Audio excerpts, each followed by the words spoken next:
Power of the Spoken Word by Florence Shinn. Chapter 2, I Give Unto You Power, Luke 10:19. God's gift to man is power.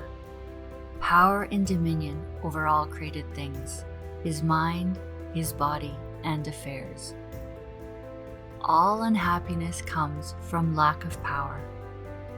Man imagines himself weak and the victim of circumstances, claiming that conditions over which he had no control caused his defeat. Man by himself is indeed a victim of circumstances, but linked with God power, all things are possible. Through a knowledge of metaphysics, we are discovering how this can be done. By your word, you contact this power. Then, miraculously, every burden is lifted and every battle is won. Life and death are in the power of the tongue. Watch your words with all diligence. You are continually reaping the fruits of your words. And he that overcometh and keepeth my works to the end, to him will I give power and dominion over the nations. Overcoming means to conquer all doubts, fears, and negative vibrations. One man with perfect peace and perfect poise, filled with love and goodwill, could dissolve all negative vibrations. They would melt away like snow under the sun. Jesus Christ said, "All power is given unto me to bring heaven upon earth." Let us give thanks that this is now coming to pass, for evil is unreal and leaves no stain. This God power is within you, your superconscious mind. It is the realm of inspiration, revelation, and illumination. It is the realm of miracles and wonders. Quick and seemingly impossible changes take place for your good. A door opens where there were no doors. Supply appears from hidden and unexpected channels, for God has weapons ye know not of. To work with God power, you must give it right of way and still the reasoning mind. The instant you ask, infinite intelligence knows the way of fulfillment. Man's part is to rejoice and give thanks and act his faith. A very well-known woman in England told of this experience. She was asking with great feeling for a realization of God. These words came to her, "Act as though I were, and I am." It is exactly what I say over and over again. Only active faith impresses the subconscious, and unless you impress the subconscious, there are no results. I will now give you an example to show you just how the law works. A woman came to me whose heart's desire was a right marriage and happy home. She was very fond of a certain man, but he was a most difficult person. After having shown her every attention and devotion, he suddenly changed and dropped out of her life. She was unhappy, resentful, and discouraged. I said, "Now this is the time to prepare for your happy home. Buy little things for it as if you hadn't a minute to spare." She became quite interested in shopping for her happy home when all appearances were against it. "Now," I said, "you'll have to perfect yourself on the situation and become immune to all resentment and unhappiness." I gave her the statement, "I am now immune to all hurt and resentment. My poise is built upon a rock, the Christ within." I said, "When you are immune to all hurt and resentment, this man will be given you or his equivalent." It took many months when one evening she came to see me and said, "I have only the kindest and most friendly feelings for this man." If he isn't the divine selection, I would be happy without him. Not long after, she happened to meet the man. He was so sorry for the way he had acted. He begged her to forgive him. Not long after, they were married and a happy home came into manifestation. It had built itself around her active faith. Your only enemies are within yourself. The woman's enemies were hurt and resentment. They are indeed serpents and scorpions. Many lives have been wrecked by these two enemies. Linked with God power, all opposition vanished from this woman's life. Nothing could by any means hurt her. Think what that means to have a life free from all unhappy experiences. It is done through making a conscious contact with God power every instant. Many times in the Bible, the word power is mentioned. Thou shalt remember the Lord thy God, for it is he that giveth thee power to get wealth. A person with a rich consciousness attracts riches. A person with a poor consciousness attracts poverty. I have seen people in this power rise out of lack and limitation by linking with the God power within, not depending on the external. Trusting in God gives you irresistible power, for this supreme intelligence only knows the way of fulfillment. Trust in me, and I will bring it to pass. All our knowledge of truth can bring us is to know that God is the only power. One power, one presence, one plan. When you have the fixed idea that there is only one power in the universe, God power, all appearance of evil will disappear from your world. In getting a demonstration, we must acknowledge only one power. Evil comes from man's own vain imaginings. Withdraw all power from evil, and it is powerless to hurt. I will give you an example which shows you the working of the law. I was in a restaurant with a friend who spilled something on her dress. She was sure it would leave a stain. I said, "We'll give it a treatment." I made the statement, "Evil is unreal and leaves no stain." I said, "Now don't look. Leave it to infinite intelligence."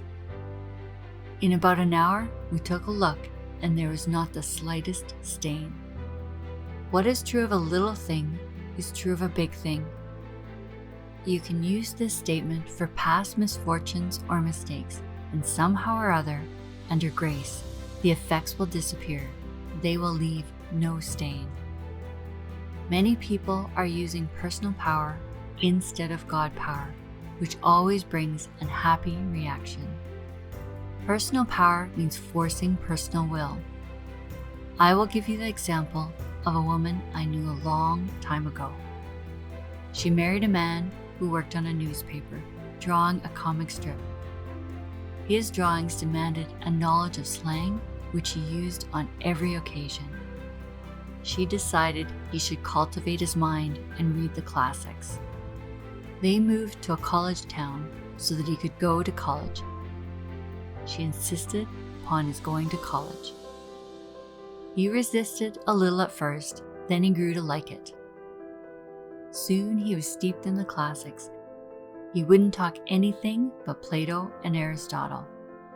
He wanted the food cooked the way they cooked, and eat the simple food they ate. Her life had become a nightmare. After that, she never tried to change people. The only person to change is yourself. As you change, all the conditions around you will change. People will change. When you are undisturbed by a situation, it falls away of its own weight. Your life is outpictured by the sum total of your subconscious beliefs. Wherever you go, you take these conditions with you. I am strong in the Lord and the power of his might. I am backed by unnumbered hosts of power. Power means dominion, and dominion means control. Man controls conditions by a knowledge of spiritual law. Suppose your problem is lack or limitation. Your urgent need is supply. Link with this God power within and give thanks for your immediate supply. If you are too close to the situation, if you are filled with doubts or fears, go to a practitioner for help, someone to see clearly for you. A man told me while at a Truth Center at Pittsburgh, he heard people talking about me, and he said, "Who in heck is Florence Scovel Shinn?" Someone replied, "Oh, she wrote The Game of Life. If you write to her, she'll get you a miracle." He said he promptly wrote to me and got a demonstration. Jesus Christ said, "When two of you agree, it shall be done." Do not hesitate to ask for help if you cannot see clearly your good. Jesus Christ saw clearly for the people he healed. He did not tell them to heal themselves. Of course, you can reach the state where you do not need any help. When you have the fixed idea that God's power is the only power and that God's plan is the only plan. We cannot take blessings from infinite intelligence. They must be given us. Man's part is to be a grateful receiver. Behold, I give unto you power to tread on serpents and scorpions, and over all the power of the enemy, and nothing shall by any means hurt you. Thou madest him to have dominion over the works of thy hands, and hast put all things under his feet, all sheep and oxen, ye, and the beasts of the fields. This is God's idea of man, but man's idea of himself is one of limitation and failure. It is only in a big moment that man seems to rise to his power and dominion. It isn't until we face a situation of lack that we suddenly express the power which has already been given us. I have known people who are usually nervous and anxious to become poised and powerful when confronted by a big situation. Hear, O Israel, you have no need to fight.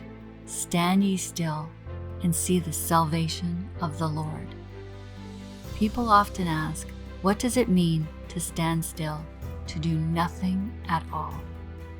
Standing still means to keep your poise.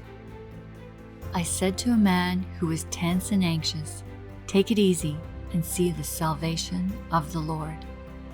He replied, "My, that has helped me a lot." Most people are trying too hard. They carry their burdens and fight their battles, and are therefore always in a turmoil and never get what we call a demonstration. Stand aside and see the salvation of the Lord. We might paraphrase the scripture and say, "Hear, O Israel, you will never win this battle by fighting. Leave it entirely to me, and it will be given you." Following the magic path of intuition, you escape all complications and friction and make a beeline to your demonstration. Remember, we are told not to despise the day of small things. It is a great mistake to think that anything is unimportant. I was going to a shop to buy 2 articles. In my vicinity are 2 shops, an expensive one and one where all the things are a little cheaper, but the articles are exactly the same. The reasoning mind said, go to the cheaper place, but intuition said, go to the expensive place. Of course, I followed that magic path. I told the clerk what I wanted. He said the 2 articles are today sold for the price of one because they're advertising one of the products.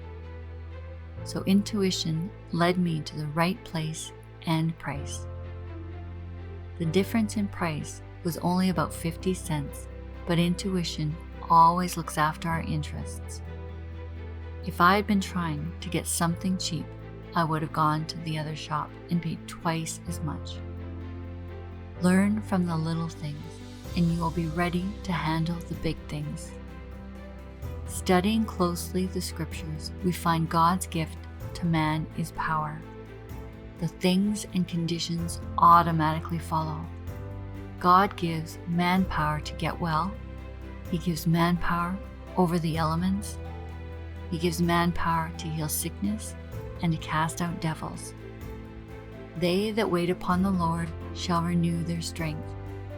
They shall mount up with wings and eagles. They shall run and not be weary, and shall walk and not faint. Let us realize that this invisible power is within reach of all. Whosoever calleth on the name of the Lord shall be delivered. So we find the word links man with omnipotence. This supreme intelligence is more than equal to lifting every burden and fighting every battle. All power is given unto me to bring my heaven upon my earth.